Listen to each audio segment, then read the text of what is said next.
Imagine standing on a tee box late on a Sunday afternoon. Oh, man. The ultimate pressure cooker. Right. The Miami wind is just howling off the coast at, I don't know, 25 miles an hour. Yeah. You have a one-shot lead in a massive professional golf tournament. Yep. But as you look down the fairway, there is literally no bailout.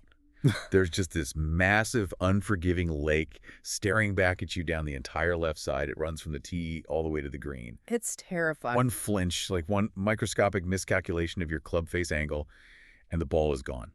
The tournament is gone. Millions of dollars just, boof, gone. It really is the ultimate stress test. I mean, you're describing the closing hole at Trump National Doral, which is famously known as the Blue Monster. Exactly. And the tension of that specific tee shot is just magnified tenfold this week because the PGA Tour hasn't held a competitive event on this layout in almost a decade. I mean, the last time the elite pros teed it up here was, what, the 2016 WGC era? Yeah, almost 10 years ago. Okay, let's unpack this because that creates a completely fascinating situation for you listening right now. Absolutely. We're doing a deep dive into the preview guys, the course architecture notes, and the statistical models for this week's 2026 Cadillac Championship. And the overarching theme across all our sources is just, well, it's chaos. Pure chaos. When there's a 10-year gap in course history, the analysts panic. Right. The betting public just guesses based on name recognition. That cozy predictability of knowing exactly how a course plays, it's completely gone. But, and this is the crucial part, buried in the historical data and the modern metrics, is a very specific, mathematically proven blueprint for conquering this property. Yeah, and that blind spot for the general public is exactly where your advantage lies. I mean, whether you're building a betting card, setting a fantasy lineup, or, just wanting to be the smartest golf fan in the room this weekend, this deep dive is going to give you the exact blueprint for how this course is conquered. We have to decode the actual physical and psychological demands of the Blue Monster. Exactly. So let's start with those physical realities, the anatomy of this layout. Okay, yeah. So it sits in Miami, Florida, super heavily wind exposed, coastal, and it features these massive Bermuda grass greens. Huge green. Huge. And playing this course, I mean, it's absolutely not a sprint. The analogy from the source that I love is that playing this course isn't a sprint. It's like a high-stakes chess match where every aggressive move risks losing your queen. That is the perfect way to look at it, especially when you consider the water factor. Right. The guide drops this did you know fact, right? The 18th hole is one of the hardest finishing holes in professional golf. Because the water runs the full length of the fairway. Exactly. It's a pure risk-reward test under massive pressure, which means this is a moderate to difficult scoring environment overall. Mistakes are heavily, heavily punished here. Right. Par is a genuinely good score on a lot of these holes. Bogey avoidance is just critical. Wait, so this isn't the typical PGA Tour birdie fest where guys are shooting 20 under? Does this completely change the type of athlete who can win here? Oh, it absolutely changes the required skill set. You cannot just bomb and gouge your way to 20 under here. Makes sense. Which actually leads us perfectly into analyzing the only real blueprint we have, the last time the pros played this course back in 2016. Yeah, let's open up that time capsule. So looking at the top performers from the 2016 WGC Cadillac Championship, Adam Scott won it at 12 under par, which was a 276 total. A grind of a week. For sure. Bubba Watson was right behind him at 11 under. And then the rest of the top 10, which included big names like Rory McIlroy, Danny Willett, Phil Mickelson, and Ricky Fowler, they all ranged down to just 4 under par. What's fascinating here is the glaring statistical trend that links those guys. When you look at the data, it's ball striking absolute dominance. How dominant are we talking? I mean, Adam Scott gained a massive plus 3.698 strokes gained ball striking. Wow. Yeah. Bubba Watson gained plus 2.763. Smiley Kaufman plus 1.775. Ricky Fowler was at 1.366. Basically, if a player wasn't gaining strokes tee to green, they were just dead in the water. Literally and figuratively. Right, exactly. But I found this anti-putting revelation in the notes to be super surprising. The old adage, drive for show, putt for dough. Yeah, that totally failed here in 2016. It really did. Adam Scott only gained plus 0.597 putting for the entire week.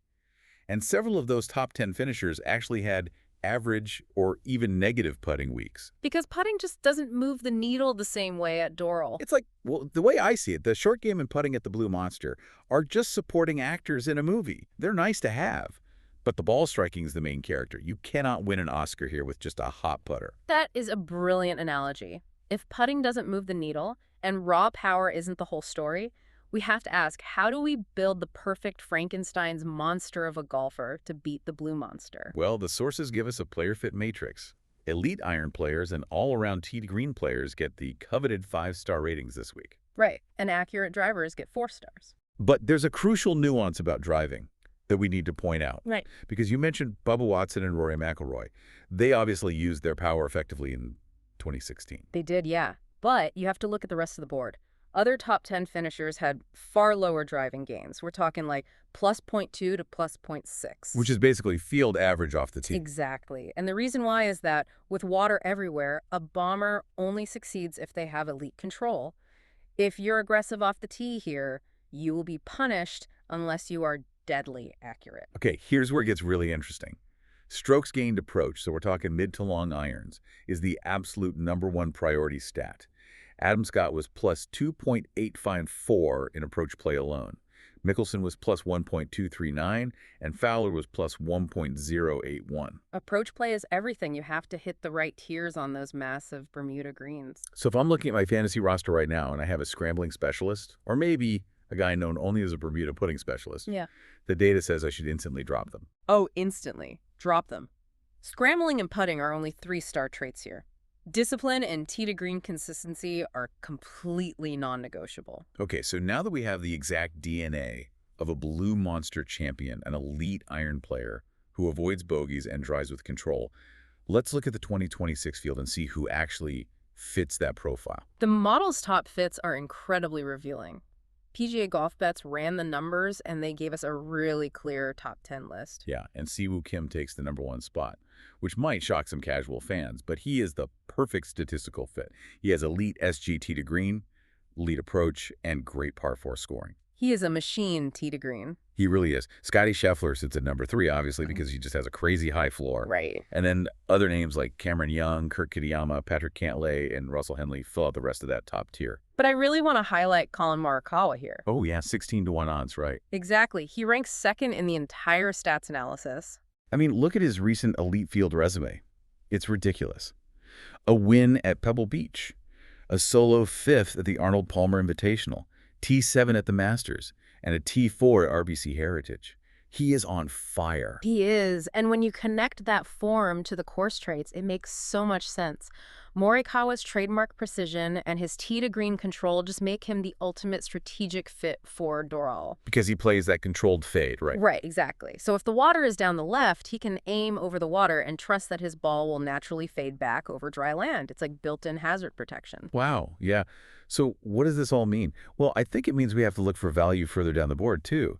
And Hideki Matsuyama at 28 to 1 odds jumps right off the page. Oh, absolutely. He has 6 top 25 finishes in his last 9 starts. That includes a runner-up at Phoenix and a T12 at the Masters. And here is the missing piece with Matsuyama. This is why he is so incredibly dangerous right now. Okay, lay it on me. We all know he's always an elite ball striker. He's easily top 10 in this week's analysis for that. But right now, currently, he is sitting 44th on tour for strokes gained putting. Wait, 44th? I mean, 44th sounds pretty modest. It sounds modest, yeah, but you have to understand the context. For Matsuyama, that is a massive improvement. Oh, because he usually struggles so much on the greens. Exactly. He usually bleeds strokes with the putter. So jumping up to 44th adds a completely lethal new dimension to his already world-class long game. So if the Blue Monster naturally neutralizes the best putters and rewards iron play, and the base iron player suddenly has an average putter, that's scary. It's terrifying for the rest of the field. All right, let's bring it all home for the listener. The core lesson of this deep dive today. Yeah.